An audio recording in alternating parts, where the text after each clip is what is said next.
और पासवर्ड में user EP। इसके बाद हम इसको लॉगिन कर लेंगे। लॉगिन करने के बाद हमें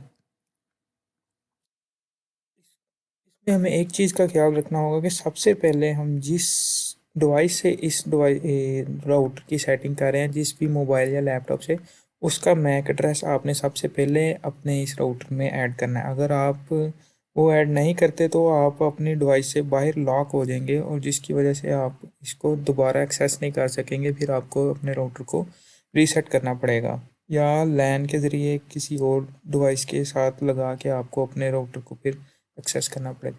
उसके लिए हम सबसे पहले एडवांस में जाएंगे। एडवांस में हमारे पास ये सिक्योरिटी का ऑप्शन आ रहा है। सिक्योरिटी में हमें ये दो किस्म के मैक फ़िल्टरिंग मिल रहे हैं।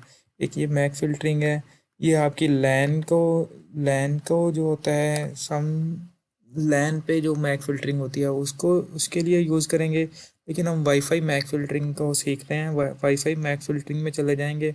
वाईफाई मैक फ़िल्टरिंग में आने के बाद हम इसको सबसे पहले इनेबल करेंगे। फ़िल्टर मोड वाइट लिस्ट और ब्लैक लिस्ट। हम ये समझ लेते हैं कि वाइट लिस्ट और ब्लैक लिस्ट क्या है। ब्लैक लिस्ट में हम जिस डिवाइस को मैक यहाँ पे ऐड करेंगे वो वाली डिवाइस या कंप्यूटर या टीवी या स्मार्ट टीवी कोई भी चीज़ होगी वो आपके राउटर के साथ कनेक्ट नहीं हो सकेगी। और वाइट लिस्ट में ये होगा कि जिस डिवाइस का हम मैक एड्रेस यहाँ पे सेव कर देंगे, सिर्फ वही डिवाइस इसके साथ कनेक्ट होगी। वही कंप्यूटर, वही मोबाइल फ़ोन या वही गेमिंग कंसोल इसके साथ कनेक्ट हो सकेगा जिसका हम यहाँ पे वाइट लिस्ट में मैक एड्रेस एंटर कर देंगे। मैक एड्रेस एंटर करने के लिए हम यहाँ पे न्यू के ऑप्शन पे आएंगे।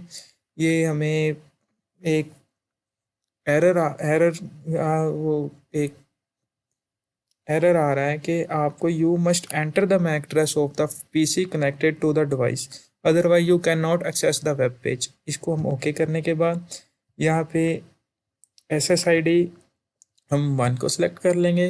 SSID 1 सेलेक्ट करने के बाद यहाँ पे हम सोर्स मैक दे देंगे। सोर्स मैक मैं अपने मोबाइल का दूंगा यहाँ पे, क्योंकि इस वक्त सिर्फ मेरा लैपटॉप ही इसके साथ कनेक्टेड है। हम यहाँ पे अपने मोबाइल का मैक दे के इसको अप्लाई कर देते हैं। मैं अब आपको अपने मोबाइल की स्क्रीन पे ले चलूँगा। मोबाइल पे हम चेक करते हैं कि हमें इंटरनेट में हमारे वाईफाई के सिग्नल आ रहे हैं, लेकिन जब हम इसके साथ कनेक्ट करने की कोशिश करते हैं कनेक्ट हो नहीं रहा। इसको हम वाईफाई को कनेक्ट करने की कोशिश कर रहे हैं लेकिन ये कनेक्ट नहीं हो रहा।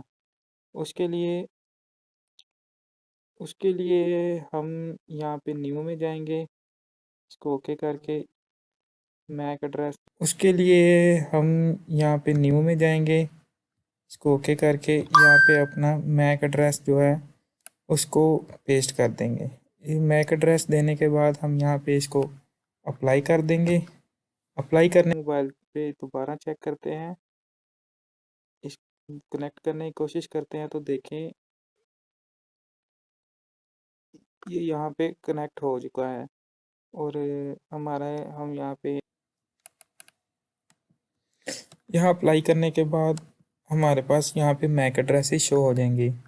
और जो वाइट लिस्ट में इसी तरह जो भी हम डिवाइस को अपने राउटर के साथ कनेक्ट करना चाहेंगे उसको न्यू में जाके हमें यहाँ पे उसका मैक एड्रेस लिखना पड़ेगा। वो चाहे आप छोटे लफ्ज़ों में लिखें, बड़े लफ्ज़ों में लिखो, वो इसका कोई इशू नहीं होगा। लेकिन आपने एक चीज़ का ख्याल रखना है कि सम टाइम आपका मैक एड्रेस ऐसे लिखा मिलेगा, लेकिन आपने इसको इस तरह से नहीं लिखना। आपने इसको हमेशा से इस तरह से लिखना है। कुछ वाईफाई रूटर्स में मैक एड्रेस दूसरी तरह भी सेव हो जाता है, लेकिन आपने इस हवावे वाले राउटर में, स्ट्रॉन्ग फाइबर के राउटर्स में इस तरह से इसको लिख के सेव करना है।